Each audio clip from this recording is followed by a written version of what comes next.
अस्सलाम वालेकुम दोस्तों, मेरा नाम है मोहम्मद उमैर और आप देख रहे हैं truth behind the wall. Karachi असल में बलूचिस्तान और मकरान के बलोच कबाइलियों से आबाद एक माहीगिरी गांव था। इनका पहला गढ़ दरियाए सिंध के करीब था, जिसको ये लोग कोलाची के नाम से पुकारते थे। कहा जाता है कि 17वीं सदी में कोलाची एक माहीगिरी खातून हुआ करती थी, जिन्होंने दरियाए सिंध के किनारे माहीगीरों की कम्युनिटी तिजारत के गर्ज से बनाई थी। इनके इंतकाल के बाद इस पोर्ट को माई कोलाची कहा जाने लगा, जो वक्त के साथ साथ कराची में तब्दील हो गया। असल कम्युनिटी के कुछ लोगों की नस्लें आज भी कराची पोर्ट के करीब वाक़ अब्दुल्ला गोट के छोटे जजीरे पर आबाद हैं। दोस्तों, इस पर मज़ीद डिटेल में जाने से पहले मैं नए आने वाले वॉचर्स से गुजारिश करूंगा कि चैनल को सब्सक्राइब कर दें और बेल के आइकन को प्रेस कर दें, ताकि हमारी हर नई आने वाली रिसर्च आप तक सबसे पहले पहुंच सके।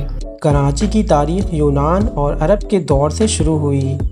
अरबी इस इलाके को बंदरगाह दीबल के नाम से जानते थे, जहां मोहम्मद बिन कासिम ने 17 साल की कम उम्री में सिंध पर हमला किया और बड़ी महारत से दीबल से लेकर मुल्तान तक का इलाका फ़तह किया। उन्होंने 711 ईस्वी में अपनी फतूहात का आगाज़ किया, जो कि 713 ईस्वी तक मुकम्मल हुआ।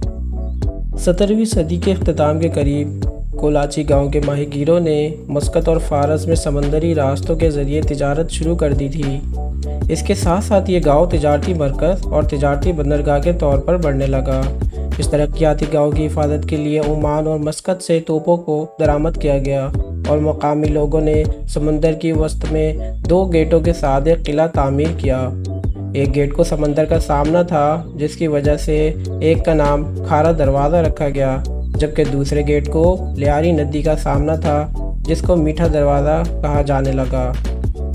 लियारी नदी में इस वक्त मीठा पानी चलता था, मगर वक्त के साथ साथ सीवरेज का नाक़िस निज़ाम होने की सूरत में मुकामी लोगों ने नदी को ही इस्तेमाल में लेना शुरू कर दिया, जो कि बाद में गंदी होती चली गई।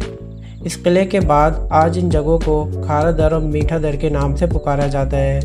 यह किला सिंध के हुक्मरानों को 1795 में खान अक़लात ने दिया था। इस तरक्की ने जहां एक तरफ कई तबके के लोगों को कराची की तरफ आमदन की गर्ज से खींचा, वहां फ़रंगियों की निगाहें भी इस शहर की तरफ उठने लगीं। फिर फ़रंगियों ने 3 फरवरी 1839 ईस्वी में कराची पर हमला किया और इस पर कब्ज़ा कर लिया। 4 साल के बाद 1843 में शहर को बरतानवी हिंदुस्तान के साथ मुल्हिक करके एक ज़िला की हैसियत दे दी। फिर 1865 में मशहूर बिल्डिंग फिरियर हॉल की तामीर की गई, जो कि आजकल के नौजवानों के लिए फ़ोटोग्राफ़ी और फैमिलीज़ के लिए तफरीह का मरकज़ है। 1872 में जब कराची बोट क्लब की तामीर की गई, तो इस वक्त तक कराची की आबादी 62,384 थी। फिर 1876 ईस्वी में वज़ीर मेंशन कराची में बानी पाकिस्तान कायद आज़म मोहम्मद अली जिन्ना की पैदाइश हुई। इस वक्त तक कराची एक तरक्की याफ्ता शहर की सूरत इख्तियार कर चुका था, जिसका इन्हिसार शहर के रेलवे और बंदरगाह पर था। कराची आहिस्ता आहिस्ता एक बड़ी बंदरगाह के गिर्द तिजारती मरकज़ बनता गया। 1880 की दहाई में रेलवे के निज़ाम के ज़रिए कराची को बाकी हिंदुस्तान से जोड़ा गया।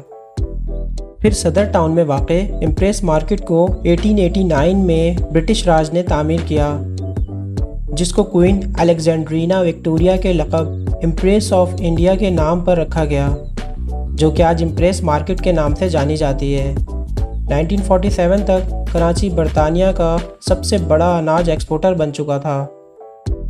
जंग आज़ादी के बाद जब 1947 ईस्वी में कराची को पाकिस्तान का दारुल हुकूमत बनाया गया, इस वक्त शहर की आबादी 4 लाख तक हो गई थी। अपनी नई हैसियत की वजह से शहर की आबादी में काफ़ी तेज़ी से इजाफा हुआ और शहर अपने सारे खित्ते का मरकज़ बन गया। 1947 ईस्वी से लेकर 1953 ईस्वी तक कराची पाकिस्तान का दारुल हुकूमत रहा।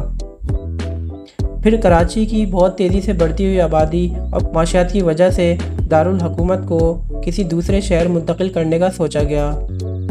1958 में इस वक्त के सदर अयूब खान ने इस्लामाबाद पर तरक्याती कामों का आगाज़ कर दिया। आखिरकार 1968 ईस्वी में दारुल हुकूमत को इस्लामाबाद मुंतकिल कर दिया गया। कराची 1960 की दहाई में दुनिया के ज़्यादातर शहरों के सामने इकनॉमिक मॉडल के तौर पर जाना जाता था, जिसका दूसरा इकनॉमिक मॉडल जनूबी कोरिया ने कॉपी किया था। आप लोगों में से तकरीबन सभी लोग जानते होंगे कि कराची पाकिस्तान का सबसे बड़ा शहर है। चले आज मैं आपको बताता हूँ कि कराची पाकिस्तान का कितना बड़ा शहर है और थोड़ा दूसरे ममालिक के शहरों से भी मुवाजना करके बताता हूँ। रुतबे के लिहाज से अगर बात करूँ तो न्यूयॉर्क और कराची के रुतबे में अगर मुवाजना किया जाए तो कराची तकरीबन 4.8 गुना बड़ा शहर है। न्यूयॉर्क का कुल एरिया 783.8 किलोमीटर स्क्वायर है, जबकि टोक्यो को अगर देखा जाए तो इसका रकबा तकरीबन 622 किलोमीटर स्क्वायर है। इसी तरह इंडिया के शहर मुंबई से मुवाजना किया जाए तो कराची तकरीबन 6.2 गुना बड़ा शहर है। मुंबई का कुल रकबा 603.4 किलोमीटर स्क्वायर है। इस हिसाब से देखा जाए तो पाकिस्तान का शहर लाहौर भी न्यूयॉर्क और मुंबई से काफ़ी बड़ा है, जिसका कुल रकबा 1772 किलोमीटर स्क्वायर है। तो बात हो रही थी कराची की। कराची का कुल रकबा 3780 किलोमीटर स्क्वायर के साथ तकरीबन 18 मिलियन आबादी रखते हुए चाइना के शहर बीजिंग के बाद दुनिया का तीसरा बड़ा शहर है। अगर बात करें पॉपुलेशन की तो कराची में 96.5% मुस्लिम अक्सरियत रहती है, 2.5% ईसाई, 0.86% हिंदू, जबकि 0.27% दीगर मज़ाहिब के लोग रहते हैं, जिन्हें अपने अपने बिलीव्स पर मुकम्मल मजहबी आज़ादी हासिल है। पाकिस्तान का सबसे बड़ा और बिजी एयरपोर्ट भी कराची के मुकाम मलीर में वाक़ है, जहां साल में तकरीबन 6.2 मिलियन के लगभग नेशनल और इंटरनेशनल पैसेंजर्स का आना जाना रहता है। कराची की जीडीपी पाकिस्तान की कुल जीडीपी में 65% तक कंट्रीब्यूट करती है। कराची 6 मुख्तलिफ डिस्ट्रिक्ट पर मुश्तमिल है, जिसमें Karachi south, Karachi east, Karachi central, Karachi west, Malir district, Korangi शामिल है।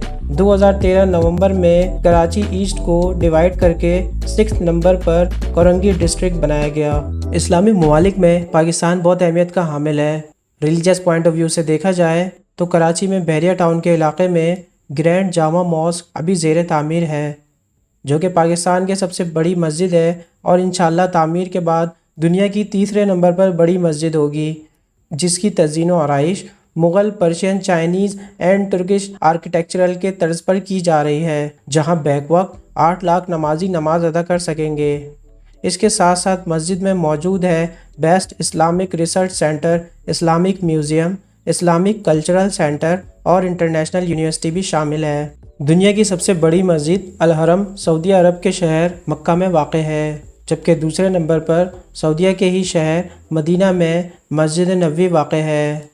कराची में अगर तफरीही मकामात का जायज़ा लिया जाए तो एक बहुत बड़ी लिस्ट है, जिसमें से चंद के नाम मैं आपको बताता चलूँ। इनमें आपको मिलेंगे मज़ार क़ाइद, sea view, Sandspit beach, French beach, paradise point, Keenjhar झील, Charna island, turtle beach, Gadani, Do Darya, port grand, Karachi zoo, state bank museum, Kirthar national park, Manora beach, Aladdin park, national museum of Pakistan, Pakistan air force museum, Wazir mansion, Mohatta palace, Chaukhandi tombs, Pakistan maritime museum और कई water parks और दीगर बहुत से तफरीही मकामात मिलेंगे। अब बात करते हैं शॉपिंग मॉल की। तो पाकिस्तान का और साउथ एशिया का सबसे बड़ा शॉपिंग मॉल लकी वन भी कराची में वाक़ है, जिसकी तामीर तकरीबन 7 साल के अरसे में 2010 से 2017 तक मुकम्मल हुई। लकी वन यूबीएल कॉम्प्लेक्स के सामने राशिद मिनाद रोड पर वाक़ है। लकी वन का रकबा 3,40,000 मीटर स्क्वायर बनता है, जहां पर आपको मिलेंगे करीब 200 ब्रांड आउटलेट, कार पार्किंग में तकरीबन 1200 गाड़ियां एट अ टाइम पार्किंग की जगह। इनके अलावा यहां आपको मिलेंगे food court, atrium, musical concert area. Lucky one mall का अपना एक थीम पार्क है, जिसमें बच्चों और बड़ों की तफरीह के लिए 200 के करीब गेम्स हैं। तालीम में भी कराची किसी से कम नहीं। तालीम के हवाले से देखा जाए तो कराची में कराची यूनिवर्सिटी पाकिस्तान की सबसे पुरानी और सबसे बड़ी यूनिवर्सिटी है, जिसका क़याम 1951 में अमल में आया, जहां एडमिनिस्ट्रेशन स्टाफ की तादाद करीब 3500 है और स्टूडेंट्स 25,000 प्लस हैं। कराची में अगर फूडीज़ की बात करें तो आपको यहाँ मिलेंगे दो दरिया फूड स्ट्रीट, एशिया की सबसे बड़ी फूड स्ट्रीट जिसको पोर्ट ग्रैंड कहते हैं, Burns road food street, boat basin food street, Hussainabad food street. Karachi के हालात की अगर मैं बात करूं तो कराची 1980 और 1990 ईस्वी की दहाइयों में तशद्दुद, सियासी और समाजी हंगामा आराई और दहशतगर्दी का शिकार बना रहा। मौजूदा दहाई में कराची में अमन व अमान की सूरत कुछ बेहतर हुई है, लेकिन अब भी बास دشمن اور شرپسند عناصر کراچی کی ترقی میں رکاوٹ بنتے نظر آ رہے ہیں۔ بہرحال ابھی کراچی میں ترقیاتی کام جاری ہیں اور اس کے ساتھ ساتھ کراچی ایک عالمی مرکز کی شکل میں بھی سامنے آ رہا ہے۔ کراچی پاکستان کا معروف صنعتی اور تجارتی مرکز ہے جس کو 1960 سے 1970 کے درمیان بیزی نائٹ لائف کی وجہ سے سٹی آف لائٹ کا لقب بھی دیا گیا، جو کہ آج تک مانا جاتا ہے۔ کراچی کو پاکستان کی مین سورس آف انکم کا درجہ بھی حاصل ہے۔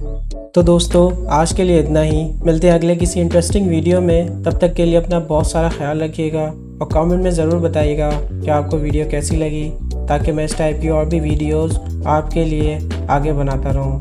آخر میں کراچی شہر کی چند یادگار اور پرانی تصاویر ملاحظہ کیجیے جو شاید آپ کے گھر کے بڑے بزرگ جانتے ہوں گے۔